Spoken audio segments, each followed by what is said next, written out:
আসসালামু আলাইকুম বন্ধুরা, কেমন আছেন আপনারা সবাই? আশা করি সকলে ভালো আছেন। তো আজকে আমি আপনাদেরকে দেখাবো যে আপনারা কিভাবে 1xBet একটি ভেরিফাইড অ্যাকাউন্ট খুলবেন, যেন ভবিষ্যতে কোনো রকমের সমস্যা, টাকা বের করতে বা উঠাতে কোনো সমস্যা না হয়।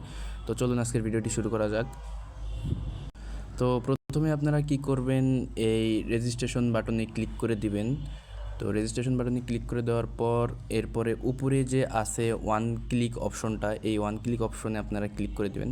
তো তারপরে আপনারা এখানে একটা কাজ করবেন, কাজটা হচ্ছে এই যে প্রোমো কোডের এখানে আপনারা বসাবেন হচ্ছে প্রোমো 14।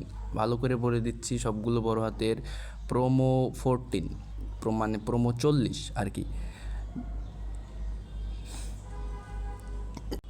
তো প্রোমো 40 ভালো করে দেখে নিন, প্রোমো 40। তো এই প্রোমো 40 এটা দিলে আপনারা 100% ডিপোজিট বোনাস পাবেন, যা ডিপোজিট করবেন তার ডাবল হবে। তো এগুলো কন্ডিশন আমি পরবর্তীতে একটি ভিডিওতে দেখিয়ে দেবো। তো তারপর আপনারা এই যে এই টিক অপশনে ক্লিক করে দিয়ে রেজিস্টার অপশনে ক্লিক করে দেবেন। তো রেজিস্টার অপশনে ক্লিক করে দেওয়ার পর আপনাদের হিউম্যান ভেরিফিকেশন যাবে। তো এটা আপনারা সবাই পারেন, তো এটা আপনারা সবাই করে নেবেন আপনাদের মতো করে। তো হিউম্যান ভেরিফিকেশন করার পরে আপনাদের সামনে এরকম একটি ইন্টারফেস আসবে। তো এখানে ইউজার নেম এবং পাসওয়ার্ডটা আপনারা সবাই ভালো করে কোনো নোটপ্যাডে লিখে রাখবেন বা একটি স্ক্রিনশট দিয়ে রাখবেন। তো তারপরে আপনারা নেক্সটে ক্লিক করে দিবেন। নেক্সটে ক্লিক করে দেওয়ার পর আপনাদের অ্যাকাউন্টটি খোলা হয়ে গেছে।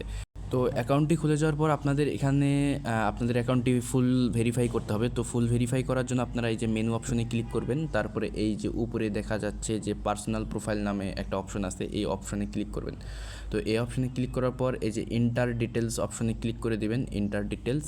তো ইন্টার ডিটেলস অপশনে ক্লিক করে দেওয়ার পর এখানে সারনেমের জায়গায় আপনার একটি নাম দিবেন, তারপর ফার্স্ট নেমের জায়গায় আপনার যে কোনো একটি নাম দিবেন, তারপর ডেট অফ বার্থ দিবেন, পেট্রোনিক ইফ এনি এটা দেওয়া লাগবে না।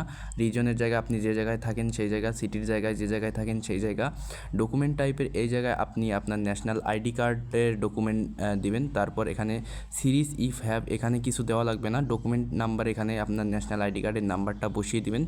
ডেট ইস্যুর এই জায়গায় আপনার আইডি কার্ডটি কত তারিখে ইস্যু করা হয়েছে বা যে কোনো একটি নাম্বার ডেট দিলেই হয়ে যাবে, সমস্যা নেই। আর ইস্যুড বাইয়ের এই জায়গায় আপনারা লিখবেন বাংলাদেশ ইলেকশন কমিশন। তো ইলেকশন কমিশন লেখার পর আপনারা সেভ অপশনে ক্লিক করে দেবেন। তারপর আপনাদের একটি ফুল ভেরিফাইড অ্যাকাউন্ট ক্রিয়েট করা হয়ে গিয়েছে। তো এই ছিল আজকের ভিডিও। তো আপনারা চাইলে এখানে আলাদা করে সেটিং, পার্সোনাল প্রোফাইলে গিয়ে সেটিংয়ে গিয়ে এখানে আপনারা করে ইমেইল লিঙ্ক করতে পারেন। তো এখানে ইমেল বা নাম্বার লিঙ্ক করলে একটু সমস্যা হয়, তো যার কারণে আমি বলবো যে আপনারা ইমেল বা নাম্বার লিঙ্ক করবেন না।